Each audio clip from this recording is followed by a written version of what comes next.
The next question is going to be a 47। आप इसको देख सकते हो कि लेवल 4 का हाईएस्ट क्वेश्चन है। अगर आप इसको अलजेब्राइक वे में करोगे तो it takes at least more than a minute, but with the help of Desmos graph we can do under 15 second. Can you read the question? Okay. For each real number r, which of the following point lies on the graph of the equation 5x plus 7y is equal to 12? हाँ, अब वो कह रहा है कि आपके पास को each real, यानी r यहाँ पे क्या कर रहा है, रियल नंबर को रिप्रेजेंट कर रहा है, राइट? Right. रियल नंबर कौन से होते हैं? रियल नंबर होते हैं जिसके अंदर सेट ऑफ इंटीजर्स भी आ जाते हैं, सेट ऑफ होल नंबर भी आ सकते हैं, सेट ऑफ नेचुरल नंबर भी आ सकते हैं, सेट ऑफ रैशनल इरैशनल सारे नंबर आ जाते हैं, राइट? Right. हाँ, अब मैं क्या करता हूँ, मैं सबसे पहले अपनी इक्वेशन को डेसमोस ग्राफ पे लिखता हूँ, 5x plus 7y equal to 12, right? Right. 5x positive 7y equal to 12। अब यहाँ पे मैं r की वैल्यू को for the sake of simplicity में 1 अज्यूम करता हूँ, ठीक है? आप कुछ भी अज्यूम कर लो, आप r की वैल्यू 2 अज्यूम कर लो, 3 कर लो, इट डजंट मैटर, ठीक है? मैं for the sake of simplicity r की वैल्यू क्या कर रहा हूँ, 1 अज्यूम कर रहा हूँ। अब जब मैंने r की वैल्यू 1 अज्यूम की है, मैंने फाइंड क्या करना है यहाँ पे बेटा? मैंने फाइंड करना है कि option A, option B, option C, option D में से वो कौन सा पॉइंट है कि जब मैं उसको पुट करूं अपनी गिवन इक्वेशन में तो मेरा आंसर उस पॉइंट, मेरा पॉइंट उस लाइन के ऊपर आना चाहिए, राइट? Right. अब आप देखो नेगेटिव 7r ओवर 5, अच्छा हम देखते हैं यहाँ पे, sorry, negative 7r over 5 positive 12 over 5, right?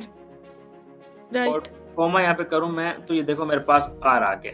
अब अगर मैं इसको लेबल करूं, देखो मेरा पहला ऑप्शन ही आ गया जो मेरे पास एग्जैक्टली लाइन पे एग्जिस्ट कर रहा है मेरे पास, यस? Yes. तो इसका मतलब ये मेरा आंसर होगा। मेक सेंस कि मेक नो सेंस बेटा? Makes sense. इसी तरह अगर आप इसके अंदर सेकंड ऑप्शन को भी ट्राई करना चाहते हो कि why not option B is the right answer, तो इसको भी देख लेते हैं। Negative 5r over 7 positive 12 over 5 negative 12 over 5, sorry my bad, और यहाँ पे मैं करता हूँ कॉमा r। अगर आप इसको हाईलाइट करो तो ये देखो ये पॉइंट यहाँ पे एग्जिस्ट कर रहा है। देख रहे हो आप मेरी बात, समझ रहे हो? तो हमें नजर आ रहा है कि अब यहाँ पे अगर मैं r की वैल्यू को चेंज करूँ, रिजल्ट चेंज नहीं हो रहा। देखा आपने, रिजल्ट फिर भी वही है कि हमारा लाइन जो है वो क्या कर रहा है, एग्जैक्टली उसके ऊपर ही मूव कर रहा है। यस और नो बेटा? Yes. मेक सेंस कि मेक नो सेंस? जी, लेकिन अगर मैं r को अगर उसका जो है उसे और आगे करूँ तो वो ब्लैक वाला डॉट नहीं आएगा क्या लाइन के ऊपर? एक पॉइंट है जब दोनों पर्पल और ब्लैक एक के ऊपर एक है। नहीं, देखो हमने वो वाला पॉइंट फाइंड करना है जो लाइन के ऊपर हो। मेरी बात आप समझ रहे हो कि नहीं? जी। अब ये देखो ना, मैं r की वैल्यू डिफरेंट कर रहा हूँ। देखो यहाँ पे r की वैल्यू में चेंज करता हूँ, आप देख रहे हो मेरा जो पॉइंट एग्जैक्टली लाइन के ऊपर है वो आगे पीछे नहीं हो रहा। समझ रहे हो कि नहीं समझ रहे आप? जी जबकि समझ रही ब्लैक वाला आगे पीछे हो रहा है, देख रहे हो कि नहीं? देखो अब ब्लैक ऊपर था, अब ब्लैक नीचे जा रहा है। अगर इसकी मैं वैल्यू 100 कर देता हूँ यहाँ पे, और ये तो बहुत ज्यादा हो गई है, 100 करते हैं बस। तो यहाँ पे मैं कर देता हूँ फॉर एग्जाम्पल 2 स्टार्ट कर लेता हूँ, 2 से, ठीक है? तो अब यहाँ पे देखो सर्कल बहुत बड़ा हो गया था, सर्कल बहुत बड़ा हो गया था, ठीक है ना? तो कहने का मतलब ये कि अगर मैं इसको थोड़ा छोटा करता हूँ यहाँ पे, अब देखो जरा, अब इसको मैं बड़ा कर रहा हूँ, ये देखो, देख रहे हो आप?